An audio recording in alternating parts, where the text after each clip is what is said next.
జరగడం లేదు అధ్యక్ష. బడ్జెట్లో కొన్ని రాష్ట్రానికి ప్రాధాన్యత, మరికొన్ని రాష్ట్రానికి తక్కువ ప్రాధాన్యత ఇస్తున్న ప్రభుత్వం ఈ ప్రభుత్వం అధ్యక్ష. ముఖ్యంగా ఈశాన్య రాష్ట్రాలకు రైల్వే బడ్జెట్లో తక్కువ నిధులు కేటాయించడం బాధాకరం అధ్యక్ష. వరంగల్కు రైల్వే కోచ్ ఫ్యాక్టరీ మంజూరు చేయడం లేదు అధ్యక్ష. సికింద్రాబాద్ ఆధునీకరణ చేయడం లేదు అధ్యక్ష. కరీంనగర్లో నూతన రైళ్లు రోడ్ మార్గాలు విస్తరించడం లేదు అధ్యక్ష. ఉత్తరానికి రైల్వేలు, దక్షిణానికి రోడ్ మార్గాలు అధ్యక్ష. దీనికి ప్రభుత్వమే సమాధానం ఇవ్వాలని కోరుతున్నాను అధ్యక్ష. రైల్వే శాఖ మంత్రి లేచి సమాధానం చెప్పాల్సిందే కోరుతున్నాను అధ్యక్ష. వారు ఇంకా అధికారంలో ఉన్నట్టు భావించి మాట్లాడడం సబబు కాదు అధ్యక్ష. అందుకే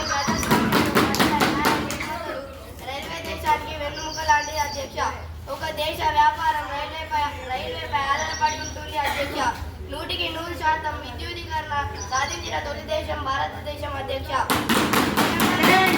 అది తెలంగాణకే మంజూరు చేస్తున్నాం అధ్యక్ష. కాజీపేటలో త్వరలో కోచ్ ఫ్యాక్టరీ ఏర్పాటు చేస్తున్నాం అధ్యక్ష. ఈశాన్య రాష్ట్రంలో అండర్ గ్రౌండ్ రైల్వే నిర్మాణం చేపడుతున్నాం అధ్యక్ష. తమ బడ్జెట్లో నిధులను పెంచుతున్నారు అధ్యక్ష. అవసరమైతే ప్రపంచ బ్యాంకు నుంచి ప్రత్యేక నిధులు వచ్చేలా కృషి చేస్తాం అధ్యక్ష. మా ప్రభుత్వం చేతల ప్రభుత్వం కానీ మాటల ప్రభుత్వం కాదు అధ్యక్ష. ఇప్పటికైనా సభ్యులు సభను గౌరవించి వాస్తవాలు మాట్లాడాలని కోరుతున్నారు. ప్రతిపక్ష నేత మాట్లాడతారు. అవకాశం ఇచ్చినందుకు ధన్యవాదాలు అధ్యక్ష. ఇప్పటి వరకు మా సభ్యులు అడిగిన ప్రశ్నలకు ప్రభుత్వం నుండి సరైన సమాధానం రాలేదు అధ్యక్ష. ముఖ్యంగా మా ప్రభుత్వం అధికారంలో ఉన్నప్పుడు చేపట్టిన అన్ని కార్యక్రమాలను, పథకాలను రద్దు చేయడం ప్రజాస్వామ్య విరుద్ధం అధ్యక్ష. ప్రజా సంక్షేమ పథకాలకు పసి చెప్పి రాజకీయమైన విధానాలు, నిర్ణయాలు తీసుకోవడం ఈ ప్రభుత్వం యొక్క లక్ష్యంగా కనబడతారాలు. విద్య, వైద్య, మహిళా రక్షణ విషయంలో ఈ ప్రభుత్వం దీనికి తోడు ప్రతిపక్షాలను గొంతులు నొక్కేయడం ఎంతవరకు సమంజసం అధ్యక్ష? మేము ప్రతిపక్షంగా సమస్యలను ఎత్తి చూపుతుంటే స్పీకర్ అనుమతించకపోవడం ఎంత దారుణం అధ్యక్ష. ప్రధానమంత్రి మంత్రులు సరైన సమాధానం చెప్పకుండా అడ్డుపడుతున్నారు అధ్యక్ష. నేను అసలు విషయం మాట్లాడుతున్నాను అధ్యక్ష. ప్రభుత్వ నిధులను అన్ని రాష్ట్రాలకు సమానంగా కేటాయించాలి. అన్ని శాఖలకు ప్రాధాన్యత ఇవ్వాలి. రాజ్యాంగాన్ని గౌరవించాలి. అనవసరంగా రాజ్యాంగాన్ని మార్చే ఆలోచన. భారతదేశం ఈరోజు ఇలాంటి మత భేదాలు లేకుండా అన్ని ప్రాంతాలు సమానంగా అభివృద్ధి చెందడానికి కారణం మా విదేశీ విధానం అధ్యక్ష. కాశ్మీర్లో శాంతి భద్రతలు తగ్గించడానికి ప్రత్యేక నిధులు కేటాయించాం. అంతేకాక దాన్ని కేంద్ర పాలిత ప్రాంతంగా మార్చాం. ఆపరేషన్ సింధూర్ పేరిట చైనాతో శాంతి ఒప్పందం కుదుర్చుకున్నాం. బంగ్లాదేశ్ లో శాంతి స్థాపనకు సహకరించాం. కొత్త ప్రభుత్వానికి మద్దతు ఇచ్చాం. శ్రీరామ దేశంగా భావించే శ్రీలంకలో సహితం అన్నమో రామచంద్ర ఎగుమతి చేశాం అధ్యక్ష. పశ్చిమ బంగాల్లో వెనుకబడిన ప్రాంతాలకు ప్రత్యేక నిధులు కేటాయించాం. పంజాబ్ రాష్ట్రంలో సిక్కులకు రక్షణలు ఇస్తున్నాం. ముస్లింలకు రాజ్యాంగ బాధ్యత కల్పించాం.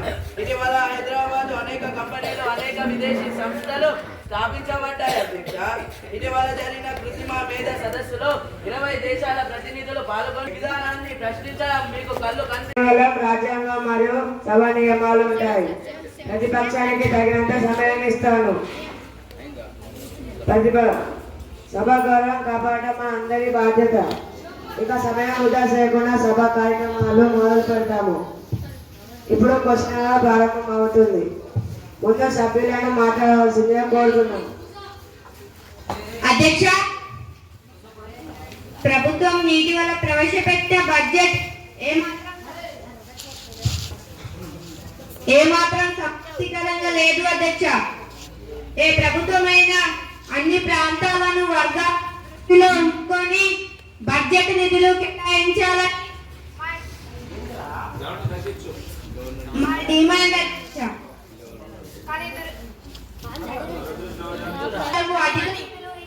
తెలుగు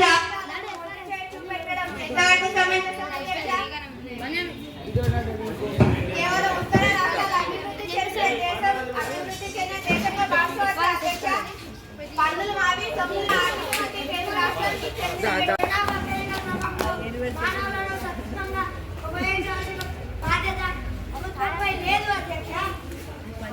జాతీయ విద్య ప్రమాణాలు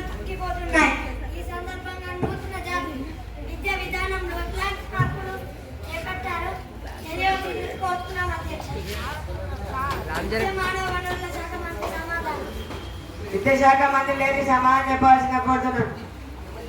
గౌరవ సభ్యులు చేసిన ఆరోపణలు వాస్తవం లేదు అధ్యక్ష. నూతన జాతీయ విద్యా విధానం ద్వారా జాతీయ స్థాయిలో విద్యా ప్రమాణాలు పెరిగాయి అధ్యక్ష. దేశం మనదే, అందరికీ అందుబాటులో ఉండే విధంగా పాఠశాల కళాశాల